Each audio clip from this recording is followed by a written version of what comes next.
Doctor صاحب پولی urea پیشاب کا کثرت سے آنا، یہ بعض لوگوں کو شوگر نہیں بھی ہوتی، اس کے باوجود جب وہ ٹیسٹ کرواتے ہیں شوگر کا تو شوگر نہیں آتی، لیکن اس کے باوجود بھی ان کو یورین بہت زیادہ آتا ہے اور پانی بھی وہ تھوڑا یوز کر رہے ہیں، اس کی کیا ریزن ہے اور کیا اس کا علاج ممکن ہے کہ ہم قرآن و سنت کی روشنی میں اس کا ٹریٹمنٹ کریں؟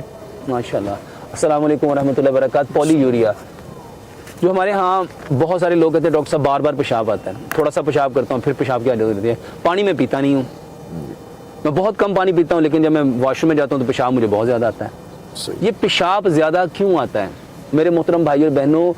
اب شوگر نہیں بھی ہے، پیشاب آتا ہے، اور بچے اکثر اس کی وجہ سے بستر پہ پیشاب کرتے ہیں۔ ماں نے رات کو بھی پیشاب کر کے سلایا، رات کو دوبارہ اٹھا کے پیشاب کروایا، صبح پھر بچے نے پیشاب کر دیا، اور بہت سارے لوگ اس سے پریشان ہیں، بوڑھے لوگ اس سے بڑے پریشان ہیں۔ میرے محترم بھائی اور بہنوں، اصل میں ہماری باڈی کو جن چیزوں کی ضرورت تھی ہم نے ان چیزوں کا استعمال کرنا بند کر دیا، اور ہماری باڈی کو سب سے زیادہ جس چیز کی ضرورت ہے وہ پھل اور سبزیاں ہیں، وہ پھل اور سبزیاں ہیں۔ نبی صلی اللہ علیہ وسلم نے اس کا بہترین علاج بتایا نبیز، اور الحمدللہ ثم الحمدللہ جتنے لوگوں کو پیشاب بار بار آتا تھا، جتنے لوگ بچے بستر پہ پیشاب کرتے تھے، جب ہم نے ان کو نبیز دیا الحمدللہ ثم الحمدللہ، پروسٹیٹ گلینڈ کے جو کینسر تک کے مریض تھے جن کا پروسٹیٹ انلارج تھا، الحمدللہ ثم الحمدللہ کئی سو لوگوں نے بتایا کہ ڈاکٹر صاحب الحمدللہ امیزنگ ریزلٹس آئے۔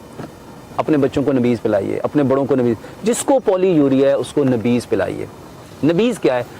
آپ 3 گلاس پانی لیں، اس میں 10 سے 15 بادام ڈالیں، اس میں 5 سے 8 کھجوریں ڈال لیں، ایک بڑا چمچ چاروں مغز کا، ایک بڑا چمچ خشخاش کا، اور ایک بڑا چمچ آپ سفید تل کا، اور ایک چمچ کشمش کا۔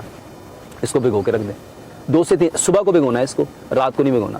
اس کو بھگو دیا، 2 سے 3 گھنٹے کے بعد بادام کا چھلکا اتاریں، کھجور کی گھومنے نکالیں، اسی پانی میں گرائنڈ کر لیں، 1 گلاس صبح، 1 دوپہر، 1 شام، یہ اپنے مریضوں کو دیں۔ جس کو پولی یوریا، جس کو بار بار پیشاب آ رہا ہے، کثرت کے ساتھ پیشاب آ رہا ہے، آپ کے پیشاب کے جو آپ کے یوریتھرل کینال کے جو مسلز ہیں، آپ کے یورینری بلیڈر کے جو مسلز ہیں وہ ویک ہو گئے ہیں، آپ کا یورینری بلیڈر مثانہ ویک ہو گیا ہے، اس کا بہترین علاج، پروسٹیٹ گلینڈ بڑھ گیا، اس کا بہترین علاج، آپ کا پی ایس سے کنٹرول نہیں ہو رہا، اس کا بہترین علاج ہے۔ بچے بستر پہ پیشاب کر رہے ہیں، اس کا صرف بچے نہیں، میرے پاس ایک ایسا مریض آیا، ان کی 21 سال کی بیٹی تھی، وہ بستر پہ پیشاب کر دیتی تھی، اس کو بھی پولی یوریا تھا۔ وہ کہتی میں رات کو 2 دفعہ 3 دفعہ اٹھ کے پیشاب کرتی ہوں لیکن پھر پیشاب نکل جاتا ہے۔ میرے محترم بھائی اور بہنوں، اس کے لیے پریشان نہیں ہونا، سب سے بہترین علاج نبیز ہے، نبیز، یہ اس کو پلائیے۔ اس کے ساتھ میرے محترم بھائی اور بہنوں، ایسے بچوں کو ہم نے سلاد کھلائی، الحمدللہ ثم الحمدللہ، بزرگوں کو سلاد کھلائی۔ سلاد میں کیا ہے؟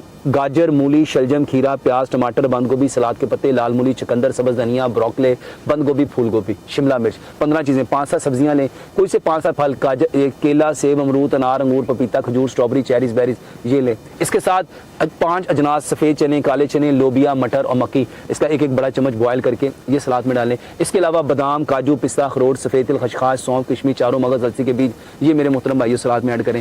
پلس اگر شوگر نہیں ہے، گاجر، سیب، آملہ، بہی اور ہریڑ کا مربع 2 چمچ، یہ 25 سے 30 چیزیں بن جائیں گی۔ یہ بہترین سیلڈ ہے، بہترین سلاد ہے۔ ایسے لوگ جس کو پولی یوریا ہے، جس کا پیشاب بار بار آتا ہے، پیشاب کنٹرول نہیں ہوتا، پیشاب بار بار وہ کرتے ہیں، میرے محترم بھائی اور بہنوں، اس کا بہترین علاج ہے۔